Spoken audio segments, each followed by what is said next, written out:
This is the Get a Life podcast, Ex-Cult Conversations. We're here with you today with a special guest, who I'm going to let someone else introduce. But just to give you a quick recap, we are all ex-members of the Plymouth Brethren Christian Church, a cult right here in Canada and the United States, and in Australia, New Zealand, many other countries. And we're here to share our stories about the abuse that we suffered at the hands of this cult, so that some justice can be brought, and hopefully some people will end up in jail. Carmen, take it away. Hello, everybody. So I got to ask everybody a really special question before we start. I think Richard's been holding out on us because the rumor is that we're getting paid to tell our stories. Richard, have you been holding out on us? Richard?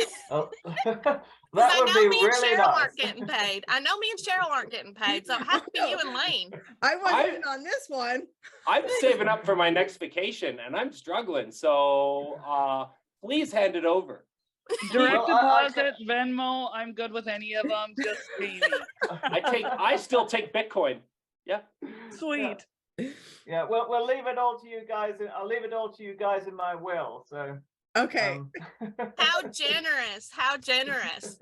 So I guess I hold on. I guess that if you're in a place that's obsessed with money, then your automatic response would be, well, most other people must be obsessed with money too. That is a very logical explanation. Yeah. yeah, Yep. that could be. So just to clarify for our ex-members, for any of our members that happen to be watching, nobody gets paid to go on a podcast. So you don't have to disregard what we say because we're getting paid to say it. Let's clear it up. We're not getting paid. We're just telling the story to see if we can get some justice. So now that that's all clear, it makes me wonder, has PBCC added a new type of abuse to their portfolio? It's called victim shaming. Oh, wow. Yeah, they're good at that. That's an Maybe. old one. They've been doing that for a long time. Victim shaming is old news. Yeah. Yeah. Because the rumors going around, we don't have to believe this podcast because they're just getting paid to say it. Sure. Yeah. So Right, We'll and pay us there's- anyway. I can show you my bank account and there's definitely no money coming in there. yeah. So anyway, I'd like to see someone sit down in front of a police officer and talk about being abused as a child Yeah. for money. You know, that's probably a really, oh yeah, you just make it up. And I'm sure that cop wouldn't see through it in 10 seconds. Nobody fucking does that. Nobody wants to go and tell someone that they were disgustingly abused as a child for money. exactly. Or come on Justice. publicly and talk about it. I mean, it's one of the hardest things to ever do. We don't choose to do this. I just finished an hour and a half therapy session on keeping my momentum in plunking myself in this chair. So I guarantee you, A, I'm not getting paid, and B, it's not always a choice I choose. I'm doing it because I have family in there. I'm doing it because there's hordes of emails and messages and text messages from inside, from outside, from people that were never even part of the PBCC that are literally begging us to do this. I received an email from a dad on the weekend. I'm not going to disclose anything other than that. And he ripped our hearts out with his letter, pretty much. Right. So we don't do this for the sake of getting paid or having fun. This is hard work. It's very, very hard emotional and mental work. We do it because we're all fighting for the same end goal. Yeah. There's And nothing for the record- enjoyable about it. No. Nothing enjoyable. And And if you for the listen, record- For to the record, victim shaming has got to be the lowest of the low. It's an old trick, but it is the lowest of the low, and it doesn't look good on somebody that calls themselves a church. Yeah. that's a very good point. Yeah. So anyways, without further ado, I'm going to bring my friend on here. She comes from about 20 minutes away from where I grew up. And I remember her as a little girl. And she always had a smile on her face from ear to ear. And I never knew if it was because she was happy or if she was getting into something. Probably getting into something. But anyways, this is Beth Seed from, are you still in St. Vincent? Where are you now? I'm actually in Hallock, Minnesota. Oh, really close. Really close. Yep. Yeah. So tell us a little bit about your story, Beth. Well, so my story, I always tell people I have a before and an after. And the before part of my story is before my parents were confined, which, as we all know, means they got in trouble with the church. So I was 8 years old when my parents got in trouble. To this day, I'm still very vague on what their specific crimes per se were. But of course, there was me and my three siblings. My three siblings are older, one brother and two sisters. And my two sisters went to different households to live. And my brother and I were sent to my uncle and aunt, John and Helen Seed. They lived, we're talking a town of 600 people, if that. And they lived literally down the street. I mean, it was right there. And so it was April 1st of 1995 that my parents got confined and I was sent to live there. And, in talking to Carmen about this, and I think she laughed because she knows exactly what I'm talking about. They couldn't have been different people than my parents. My mom is a very warm, kind person. My dad, for the fact that he was a Seed, he was still pretty nice guy. More like my Uncle Dave and Aunt Ruth, who are also out of the brother now. John, frankly, my Uncle John was not a nice man. I don't think there's very many people that would say he was very pleasant. And it was a culture shock at 8 years old to go and live with them. It was very, very different. And they had two children still left at home. Don and Diane. I refer to him as Donnie because that's what he went by at that point. He's Don, I believe now.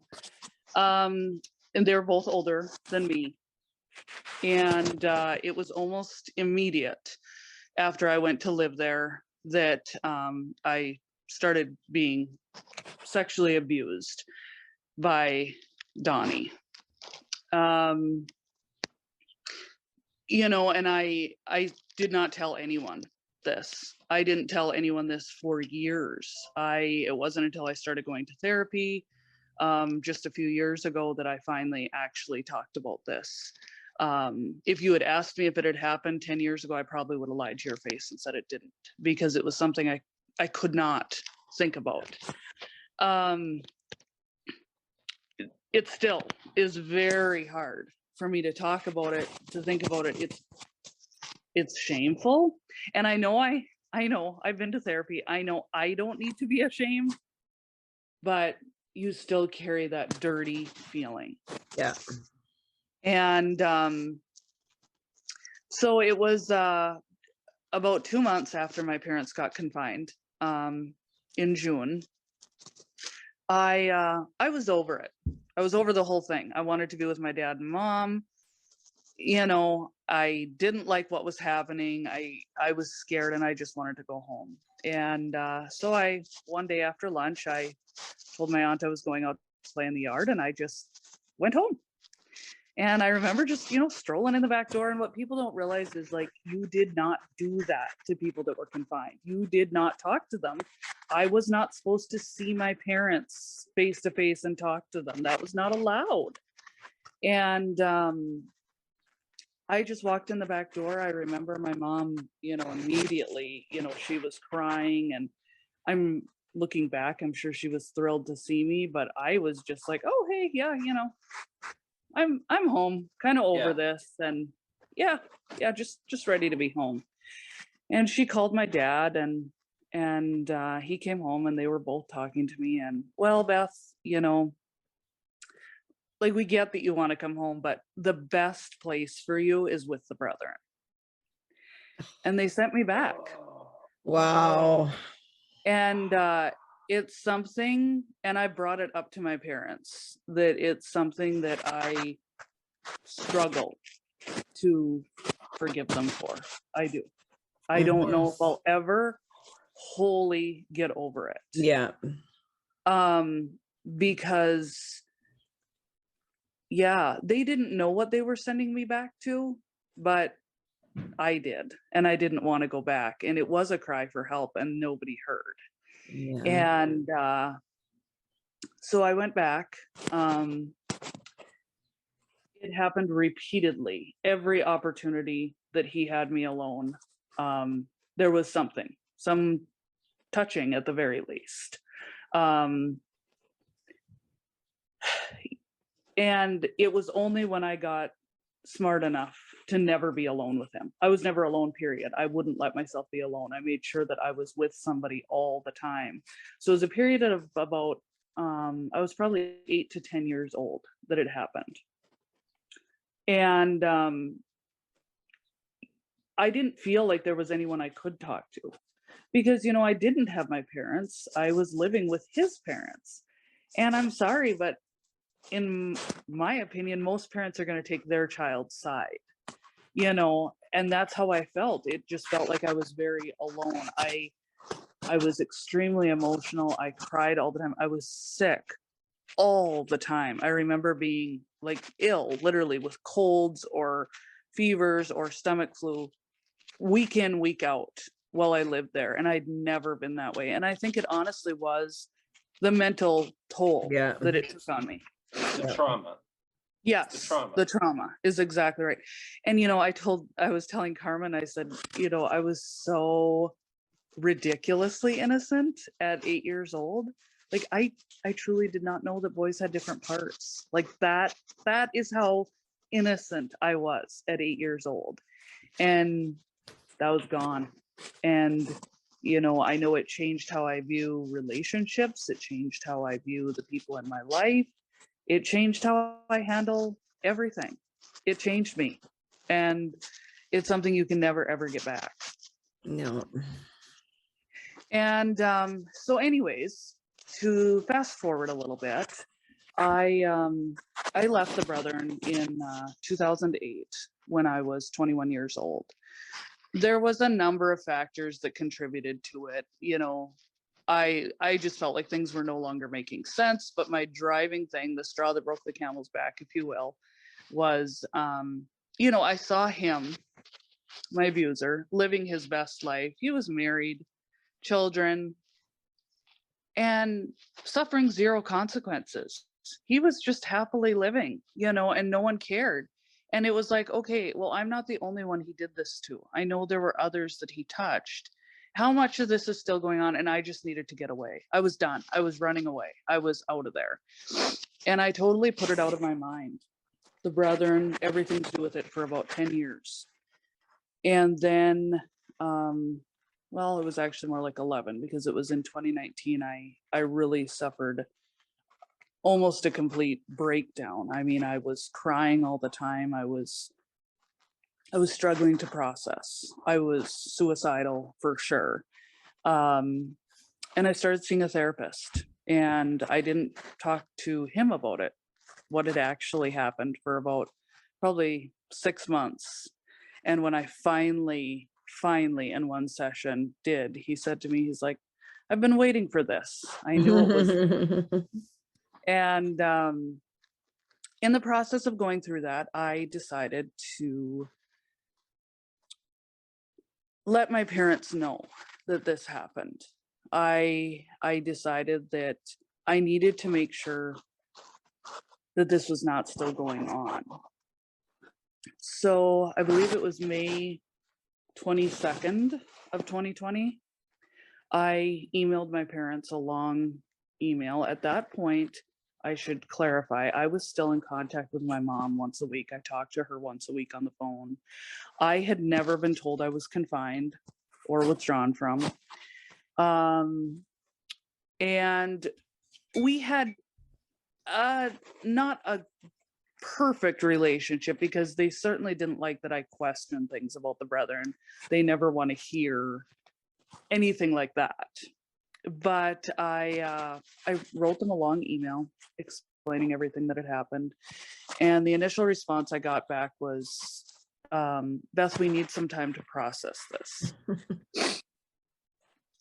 And about a day later, they did respond, and it was more than clear they believed me, which I considered to be huge. I was actually almost a little surprised. So as the course of the next weeks after that went on,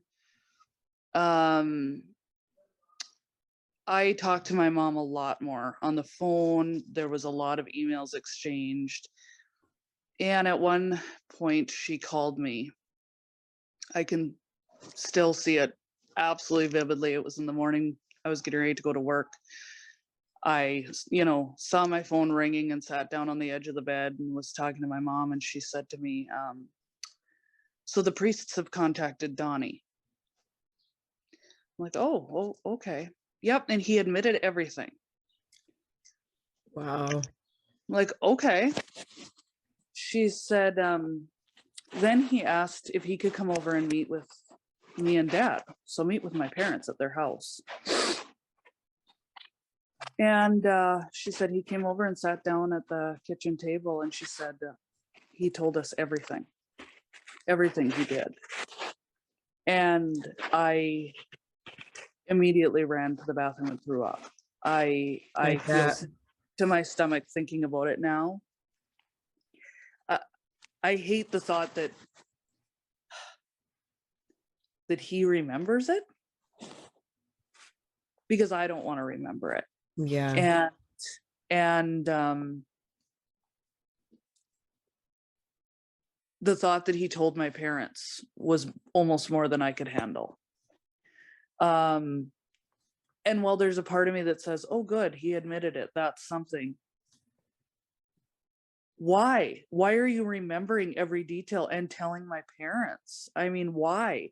What is this? So then this continued a little bit. I told my mom I was considering pressing charges, and that's when things started getting a little bumpier with them.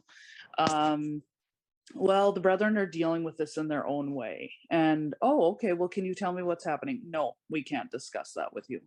Oh, this is my shocked face. Then pretty soon I got an email that said, if you feel that you want to go ahead and press charges, you can do that. Well, thank you. I wasn't actually asking your permission, but great. Thank you.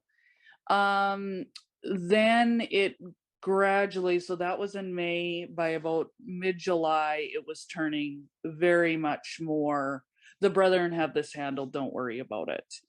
And on August 26th of 2020, they cut off contact with me. They said they felt that they could no longer be in contact with me. And when I said why, they said they felt that my position was in direct opposition with the brethren. And I was confined within just a couple weeks after that. Are you going forward with charges? I have not. So I have not done anything other than I talked to the local sheriff. Obviously, we're a small area. I literally work right down the hall from the sheriff's department. I know him well.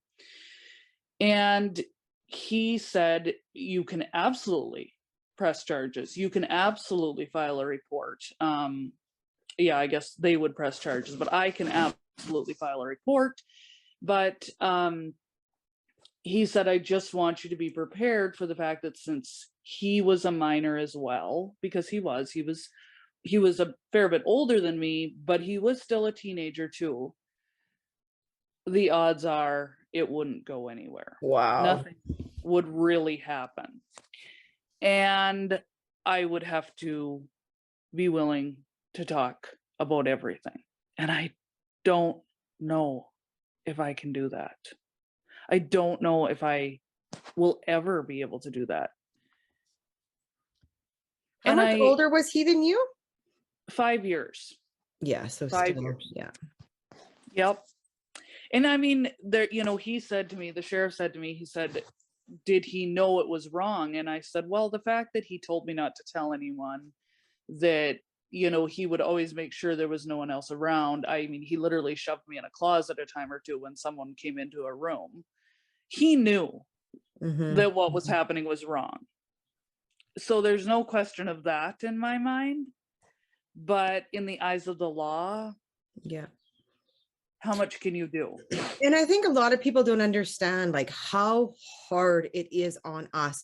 I was supposed to go back and revisit all of my locations that I was taken to and do a separate police statement for them all. And I did. I ended up canceling it because it was way too stressful on me. I had done already 9 hours. Yep. The thing is that I think it's important for our listeners to understand that we don't expect the judicial system to solve our problems, right? That's not going to happen. And I think everybody needs to wrap their head around that because it's not realistic. It's not realistic. It's like, I actually called up my constable the other day and said, like, tell me legally what I can do to create these changes that we need. We know we need a coercion law. How do we make these changes? Can you tell me where to go? How do I start this? I know it's a pipe dream, but tell me how to start this. And like, he couldn't even help me in that. Like, it's just, the judicial system isn't the answer that everybody thinks it is, because everybody's first reaction to all this, and I know you probably get it, Beth, or we'll get it after this, is like all these emails will come your way about, well, you should press charges. You should press charges. Yes. You should at least try. They don't I've already realize, gotten a ton of that. And it's like, it's not that easy. It's not that easy. And it's not that easy as far as the judicial system goes, and it's not that easy mentally. Yes, that's what I was going to get at, is that you have to weigh out this pros and cons of what you're re-traumatizing yourself, you're re-traumatizing your body. It took me months to bounce back from my first original police report. And for me to have to go back in there and do that all over again, I had to weigh out the pros and cons, right? Yes. I don't believe, and I'm going to say this publicly and out loud, I don't have high expectations with the judicial system and the police force. I don't. I hope that they prove me wrong. I hope they prove me wrong. But I think that it's important for the listeners to understand that isn't our first reaction to this isn't, oh, I better call the police and make a police report. It's not, because we know of the control and the power that this cult has inside in regards to that. Right. And that's exactly the thing. You know, when I initially started talking about it and started admitting this happened, it wasn't about how can I get justice, because honestly, I don't feel like that's a real likelihood in my situation. Yes, exactly. Yeah. However, I want this to be part of a huge wake-up call to the brethren that this is a pervasive issue. You have a big problem. You have a huge problem with sexual abuse that you have not dealt with. Yeah. This is a deep issue. And just because you want to close your eyes and say, oh, but nobody's talking about it. No, people in the Brethren aren't talking about it because women are nothing. And yes, there's men and boys getting abused in the Brethren, but not like women. Not the numbers. It's not the same.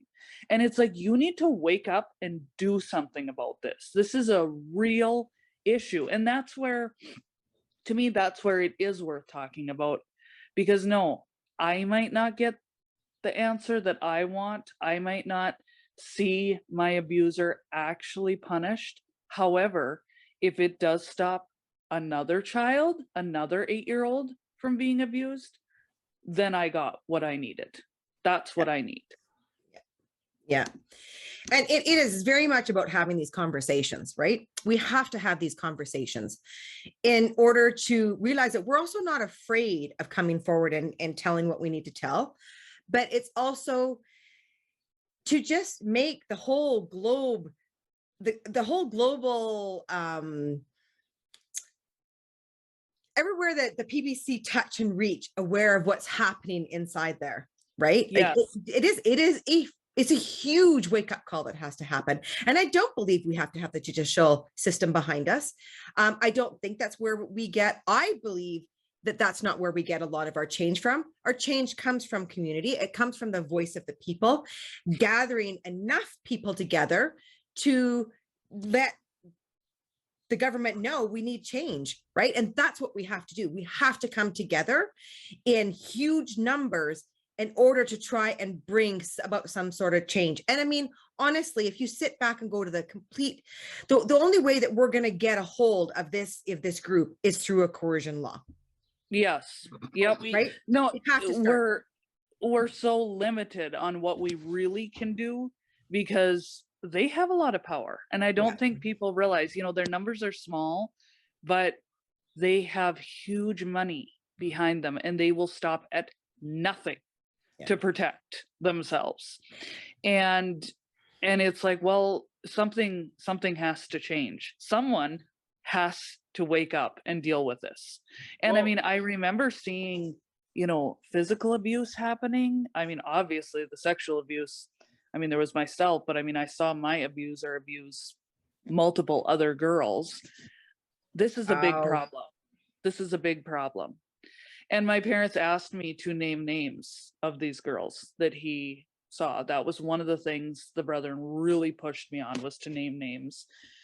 And I said, absolutely not. I will never do that, because it is every victim's story to tell. Yeah. Nothing would be more jarring than to have someone walk up to you and be like, so I heard that you were sexually abused by this person and you aren't ready to talk about it.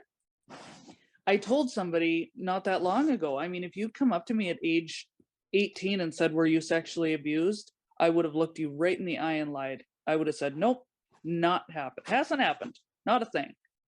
And that's a lie. I wasn't ready to talk about it. Yeah. And that's the thing too with sexual abuse, or any abuse, really. You have to be ready. You have to be ready to make that change. There has to be a landing pad, right? Yes. And I do agree that these kinds of conversations get people, and I do know that there are women inside there that have been abused that are starting to talk, right? Just from feedback that we're getting, I do know that the abused women are starting to talk inside there.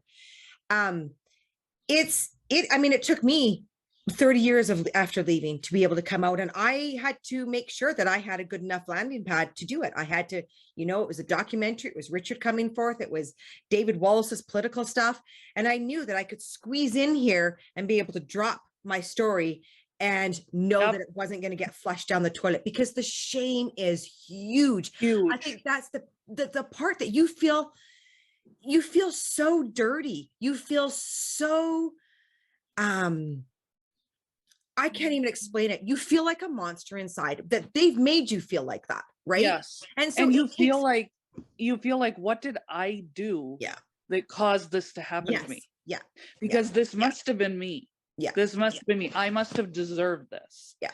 And it's like, no, you didn't. And again, this is therapy has helped me tremendously. Yeah. Because of course, as you get older, you start beating yourself up. Why didn't I do this? Why didn't I tell this person? Why didn't I react like this? Why couldn't I have done this? And I have to remind myself, oh, it's very easy as a 30-year-old woman, as a 35-year-old woman, to come up with all these great ideas. But you were 8. You were a baby.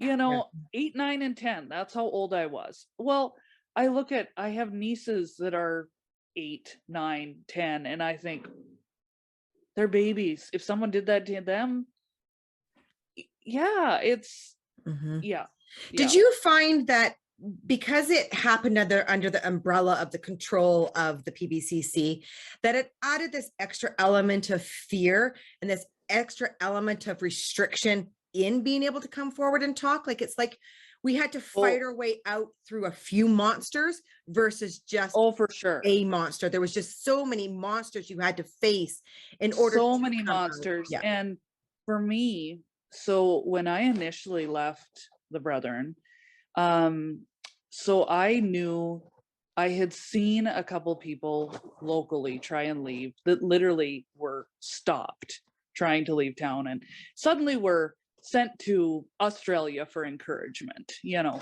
encouragement. And so I knew that I had to be very smart about my leaving. I knew that I had to have a plan. I had to literally sneak away. And I did. And the brethren pursued me horrifically the first about 6 months. And it was extremely traumatic for me, honestly. Because they were showing up outside of apartments and businesses. They were calling. I mean, I had to change my number numerous times because I still tell people that when I hear that you have one new voicemail, it's a trigger for me, because I would pick up my phone and it would be like, it would tell me you have 10 new voicemails or however many.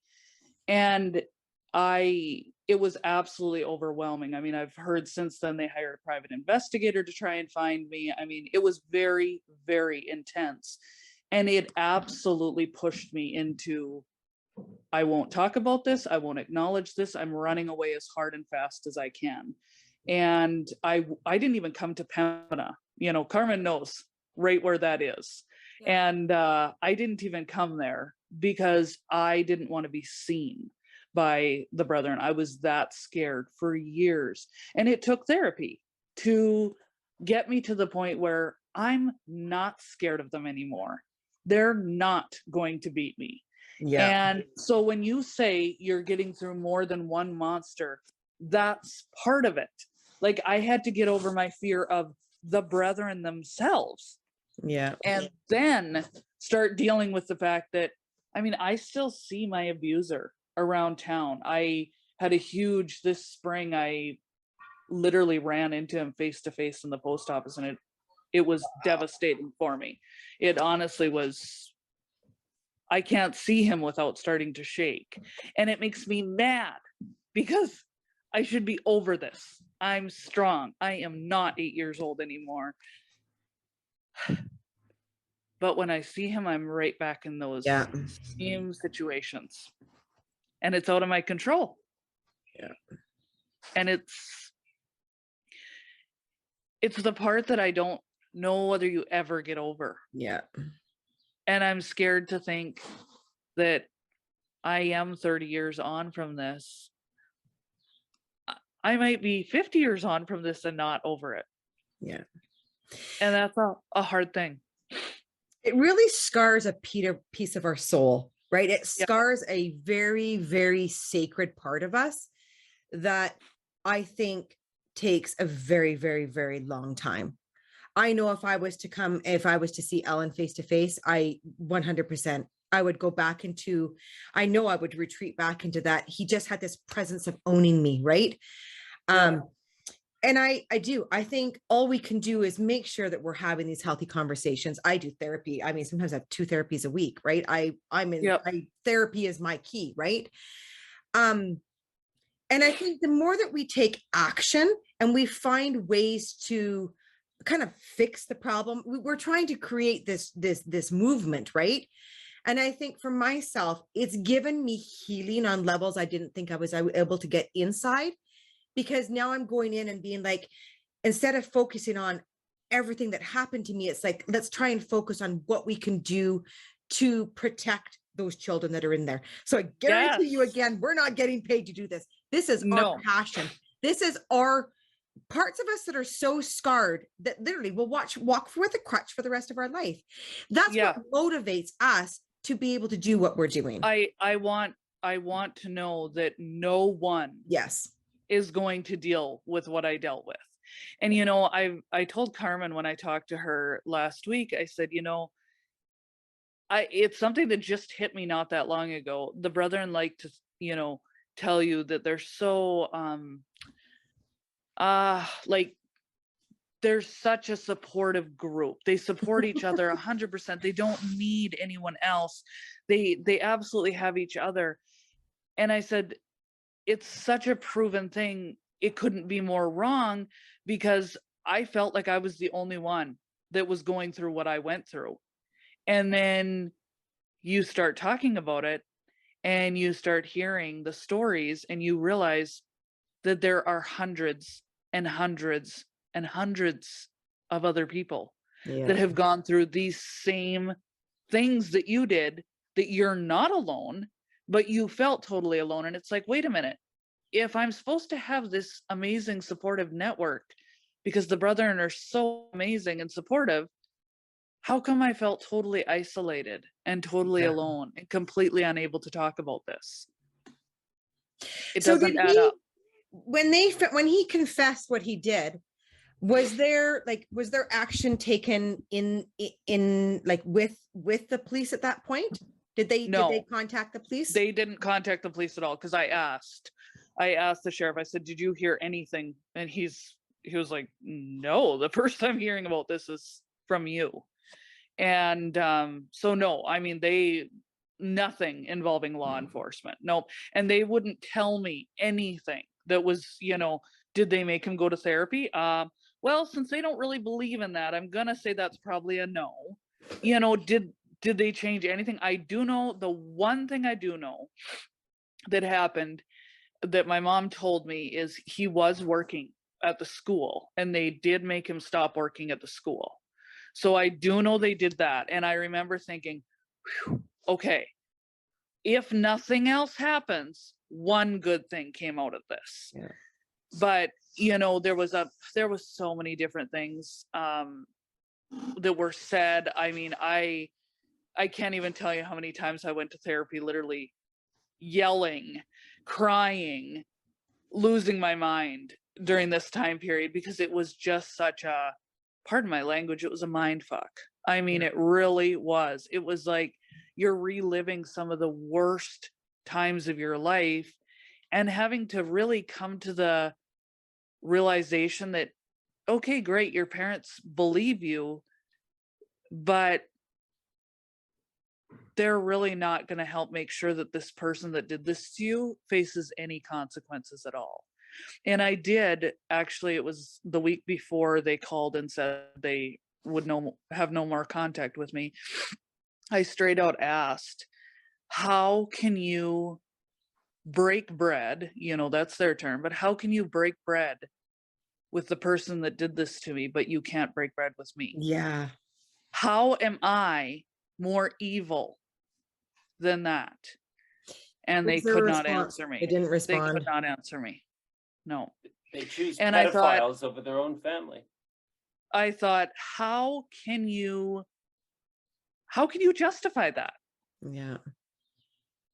How, to me, if you said to me, oh, here, you can sit down and eat with this Buddhist, or you can sit down and eat with the pedophile, I'm going to go sit down with the Buddhist. Yeah. I'm not a Buddhist myself, but I will happily sit down and eat with them before I'm going to sit down and eat with a pedophile. Yeah. Yeah. So how does this work in your mind? How? These are the questions they all need to be asking themselves right now inside there. How rampant do you think the sexual abuse was in your interchange area? Huge. Not even a question. Huge. And so what was your Huge. interchange area? What localities did that cover? So that was St. Vincent, which is, it was always called St. Vincent, even though it's St. Vincent and Pembina, they're side by side, tiny little communities, but it was, the locality was called St. Vincent. Then there's Nitchie, where Carmen grew up. And then there was Winnipeg, where Lane was for quite a while, and Woodlands. And then in later years, there was Stonewall as well. Yeah. And I am not as familiar with Winnipeg, Woodlands, and Stonewall. I don't, we didn't see them as often. That was just a weekend thing. But in Nitchie, St. Vincent and Pembina, yeah, I think there was a lot that went on.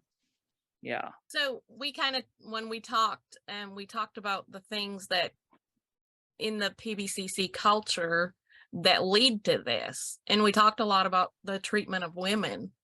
Yes, because I mean, it's something that I've,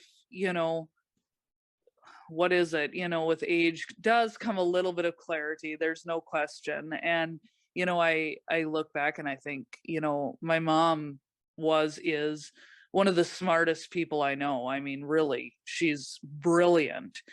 And yet, you know, she got no credit for her abilities in my parents' business for what she did. I mean, she ran that business 100%. My dad could never have done it without her. But it was my dad.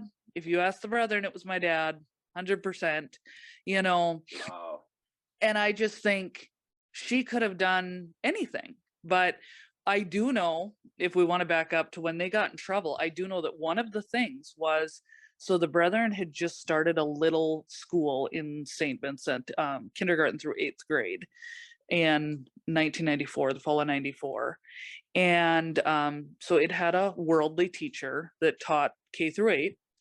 And she, wonderful lady, by the way, I credit her with a lot of little bits of just little things she said and did that I think probably stuck with me far more than I realized at that time.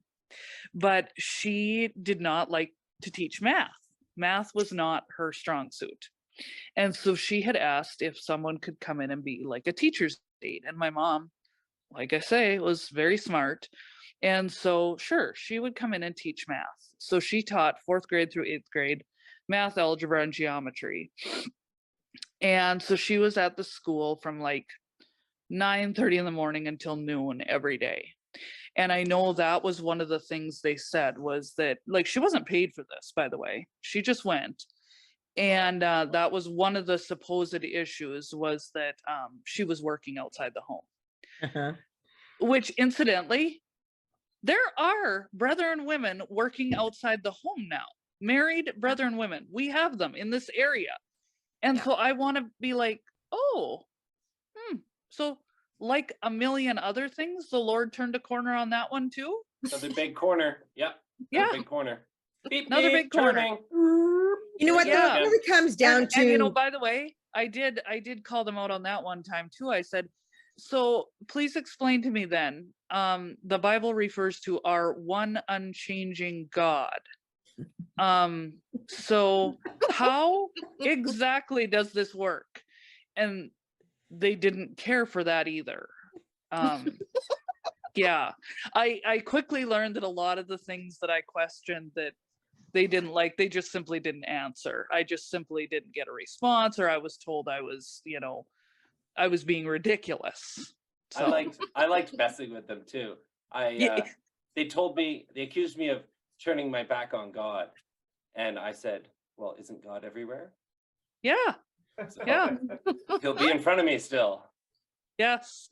No, it's just, I mean, there is a certain satisfaction you get from, well, I told Carmen, you know, it's funny when you're in the brethren, you're told from the time you're old enough to understand that you know the Bible and are the best Christian, and you're pretty much a genius when it comes to the Bible. Yeah. And then you leave the brethren and you start interacting with these wicked Christians, you know all those wicked ones that go to wicked churches that the brethren can't even enter.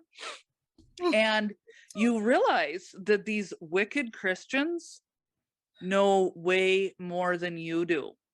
And it is literally embarrassing. And it's like, oh, geez. And I don't know how many times I used, you know, whether it was a pastor or someone to help me interpret, you know, certain passages of the Bible that I could really use against them. And that just never went over real well. They do not like it when I send them a verse that I did. I sent them numerous ones, my mom especially, ones about trusting only God, you know, trust only in the Lord. And her response was, I am rock solid in my faith, rock solid. I have absolute trust. That's called fundamentalism. And I'm like, oh, okay. But like, do you understand that Bruce Hales isn't necessarily part of that equation? Do you understand that? And yeah, by the way, criticizing him is a quick way to get withdrawn from. It Learned surely it. is. Yeah. But they really relate. I mean, their rules change with the ministry that's sent out every time it comes out. If something has changed in there, I mean, just recently, Bruce Hales is questioning the computers again, right? Like it's Oh my gosh. in the Levitical meetings, he's like questioning computers again. And Well, how is this going to work though? Because don't I they still know, go to I'm meeting sure it over won't, Zoom? yeah. This is going to be very complicated. But it's very changing. It fits their ministry. It reflects what rules they need for what they need to do at that Yes. time, right? And that's exactly what I had called out to them the one time. I just said, you know, you look at these other religious groups, I'll pick on one and say the Amish. They, to the best of my knowledge, haven't changed a whole lot. Like they still drive their buggies and don't have electricity. They don't decide, oh, hey, you know what? We could live a lot more comfortably if we had electricity in our house. So God changed his mind. We're going to have electricity now. Essentially, that's what the brethren have done. Oh, we could run our businesses a lot more effectively if we had computers. So, oops, now we can have computers. And it's frustrating to me that they can change so fluidly about things like technology, but yet when it comes to women and giving women more credit, giving women more power, for lack of a better word, Yeah. we cannot have that. That Oh, will no. never change. That No. they might pretend that it will change, but the women will always be in the back rows. They will never be at the center. They will never be in the front row. And No. I think that will be the message to us when we know that in their church, a family can walk in and sit on a bench all together. That's what we're talking about, right? And Yeah. we know that they'll never do that, right? That No. will never happen. Not in a million years. Nope, not in a million years. And I just, you know, and I think too, you know, when I think back being 8 years old, not wanting to actually tell anyone, not knowing who to turn to, there was that part because from such a young age, you're a girl. You just are not as important. So it doesn't really matter what you say. You're never going to be as important as him because he's a boy. And that's part of the issue too, that I did feel like I just had to take it. I mean, part of it was because I was living in his house, which that's hard, but part of it too is, well, he's a boy and he's older than me. So I don't have a choice. I don't have a choice. I have to just accept what's happening to me. So So we've you- talked a little bit about sexual abuse. How much spousal abuse do you think goes on? How much physically? Oh, I think far more than we would like to imagine. I mean, I had told Carmen this story. Me and one of my best friends in the Brethren, all my growing up years, we had dropped off another friend of ours. One night, it was dark outside. So of course, with the lights on in the house, you could clearly see. And the family lived in kind of a split level house. And my friend and I were still in the driveway getting ready to back out, and we literally watched the man of the household push his wife down the stairs. And I remember us just freezing and looking at each other and being like, what just happened? You know, we just couldn't believe that actually happened in front of us. And I remember us being like, well, what do we do? What do we do? Do we say anything? Do we bring this up to anyone? Because, and I look back now and think, why did we even question whether we should tell somebody? Because now, if I saw that happen, I'd immediately be telling somebody Yeah. and Calling doing something 911. about it. Yes, you would call 911. Exactly. You would call the authorities. So why did I hesitate? Except that I know you are so raised to not involve outsiders. You Yeah. don't involve anyone outside of the group. Especially So authorities. exactly. I mean, there's nothing worse than getting in trouble with the law. So, I mean, the last people you involve is law enforcement, you know. And so I actually spent some time thinking about it and trying to like go back in my brain to remember what we ended up doing. And I think we ended up deciding we would tell our parents because we didn't know what else to do. And I think the end call was my dad just said it's being handled. And I'm not sure what it's being handled meant, but they use that phrase a lot. It's being handled, I think, usually means you're a woman and you need to forget about it. Yeah. Go away now Plymouth and be Brethren quiet. got to learn that these things have to go to the police. You can't just skirt around crimes and be like, we'll deal with it, we'll handle it. That's not how it works. You're not in a Nope. ghetto. You're not running a gang. That's not how shit's handled. And what happens is then you get cases like this where years down the road, people stand up and start telling this shit. Abuse is seen. Police need to be called immediately. It doesn't happen. We know it hasn't happened, but it should. Well, and Carmen and I talked about, because I told her who it was. And I just said, you know, when I look back now, I work in social services now. I work with abuse, not directly because I'm not a social worker, but I do see and hear of it. Yeah.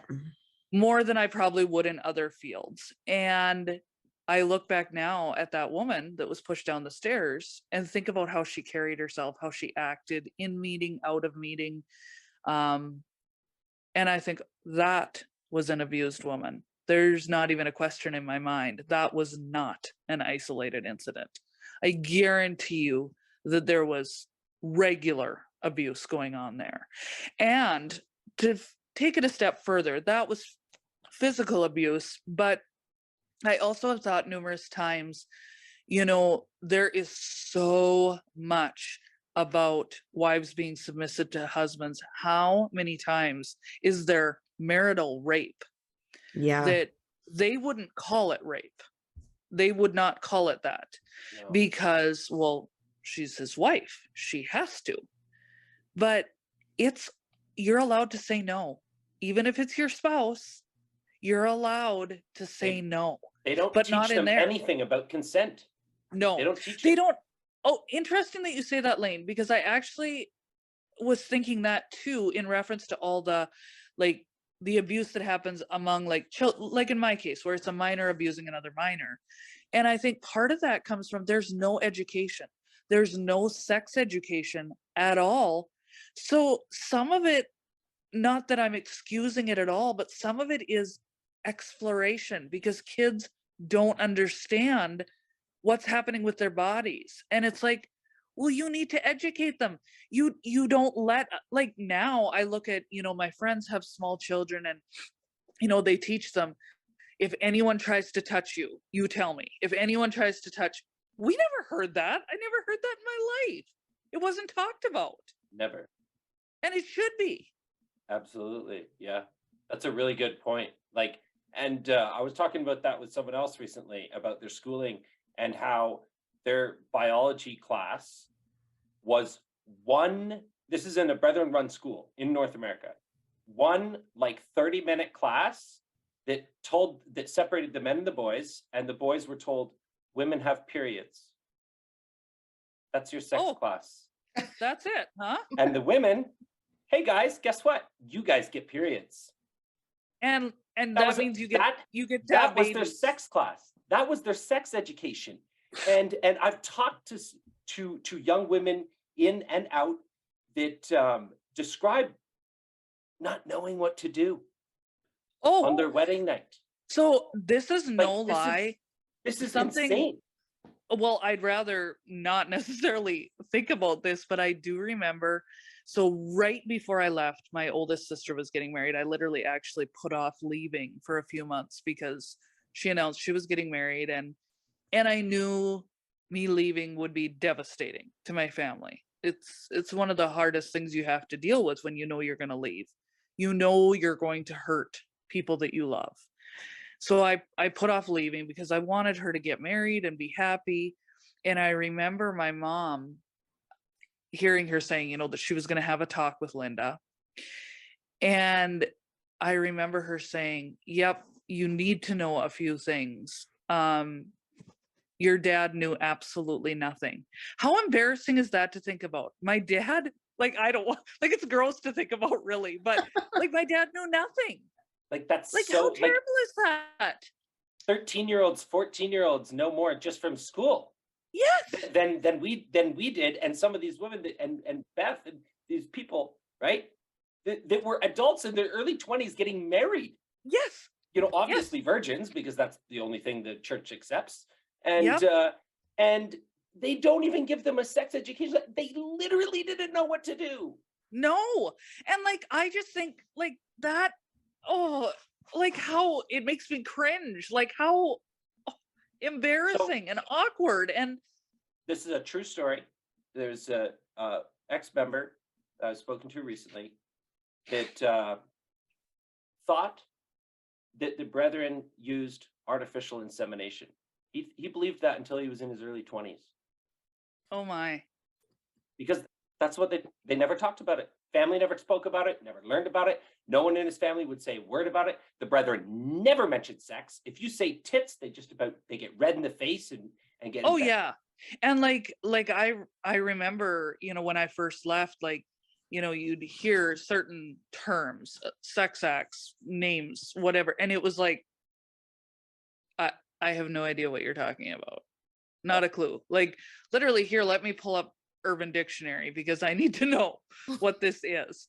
And it creates an additional, it's hard when you leave because it's one more thing that you don't know. It's one more thing. And it's that thing that, hey, I can ask someone when I go out to eat at a restaurant, how do I know how much to tip? I can ask somebody that. It's a lot more embarrassing as a 21-year-old to be like, hey, can you teach me about sex? Yeah. Yeah. Yeah. Not cool. My only experience is being abused as a child, and I don't think that's how sex works. So can we talk about that? Yeah. No. You don't want to bring that up on a first date. And not so much. Yeah. No, not so much. It's the whole thing is it's just a very awkward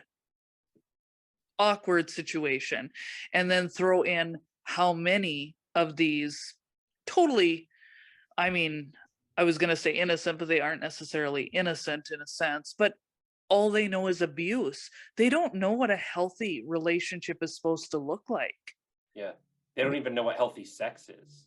Yes. Right? I hate to imagine some of the sex that goes on in the Plymouth Brethren with people that have no fucking clue what they're doing. And when you have men in position of power that think that they own the women, and that think that there's no such thing as no in marriage, right? That is a scary combination. And that's what we have with the Plymouth Brethren Christian Church.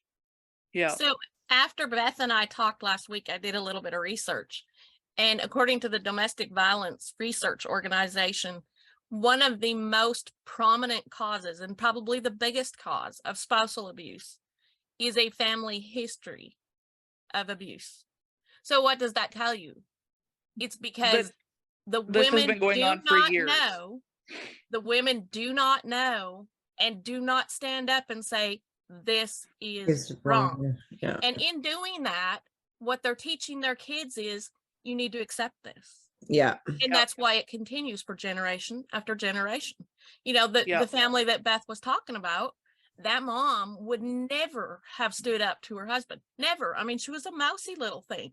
But the sad part about that was all of her kids were seeing what's going on. She's not standing up and saying, this is wrong.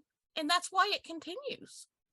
You're exactly right. And, like I had said to Carmen, I hate to think of the fact that perhaps my abuser is a victim too, because I don't want to feel sympathy for him. I want to be angry with him. That's just how I feel. But I also have to be realistic and say, this seems like a generational thing. It really does. It seems like if one generation is abused, then they move on and abuse another generation, And it doesn't make it any less wrong, but it also is something, it's like somewhere you guys have to wake up and break this chain. Sometime. But Beth, you've you're got- the person doing that. You're the person doing that. Cheryl's the person doing that, right? Breaking the chain. That's what we all want It's to such do. a systemic issue in there, right? Like it's just, yeah. And that's what I think. It's just like, it's conversation after conversation after conversation after conversation that we need to have, right? Yeah. It's the more conversations we have, the more courage that we show gives them courage inside. And I've had people reach out that worked with brethren inside that have confided in me of the abuse that was reported to them. And it's just, I mean, man, Maple Creek is just, I mean, they're all, but right, but you seem to these small towns just get very. I think I agree with you, Cheryl. I think the small towns, it's like, oh boy, it just, and you know, I told Carmen, I feel like it's so important too, now that I finally found my voice, to talk about it, because I do have a good life. I'm happy. I'm married. I have a good job. I'm in a good place. And so I want, if there's members watching, them to see, you can do this. You can leave, you can talk about it, and you can build a good life. And they will hold up to you, that person that left and then committed suicide, and tell you that that's what's going to happen to you. But they're lying. That is not a guarantee, because for every one person that leaves and commits suicide, there's how many of us that they're not telling you about, that we are flourishing, really. Very and much they so. say, oh, we're doing these podcasts, we're talking about this because we're bitter. It's like, no, I've actually moved on beyond being bitter. Yeah, I me am too. Yeah. I am much more interested in making sure that this isn't still happening. Yeah. And just because we get into these heavy conversations and we cry and we get angry and we get frustrated, and those are all human responses that we're having in dealing with a huge systemic issue that needs to be looked at. That doesn't mean we have a beautiful life over here. The freedom is worth fighting for. For sure. It's like, and that's what I want to tell those women that are in there, that you have to come to this, make a pros and cons list, right? Make the list. It's like, what are you worth? You are worth more than what you are receiving. You are worth to embrace how beautiful you are in every way, shape, and form, inside and out. And you're not going to feel that inside there in the hierarchy that you have. Richard, what, you've been quiet. What are you thinking? What are your thoughts? Yeah, no, I was just thinking, one of the reasons why we're doing this is because, and those of you who are still inside the brethren hear this, it's because we feel so sorry for you being stuck in there. We're not bitter. We're feeling terribly sorry, terribly bad for all you guys who haven't managed to escape, who haven't found your freedom. And we see you wasting your lives. And, you know, we just love for people to get free and enjoy what we're enjoying. I love what you just said, Richard, because that is so true. It's like, I am not bitter. I've come to a place where I can accept a lot of what's happened, and I've moved on with my life. But you're right. I look at my family and just think, oh, do you know what you're missing out on? Yeah. Do you know the No, they relationships? You know, you're raised to believe that, you know, people outside of the brethren are bad, that there's no good people out there. And it's like, I look at some of the friendships I have, the relationships I've built, and think, I would have missed out on this. I wouldn't have this.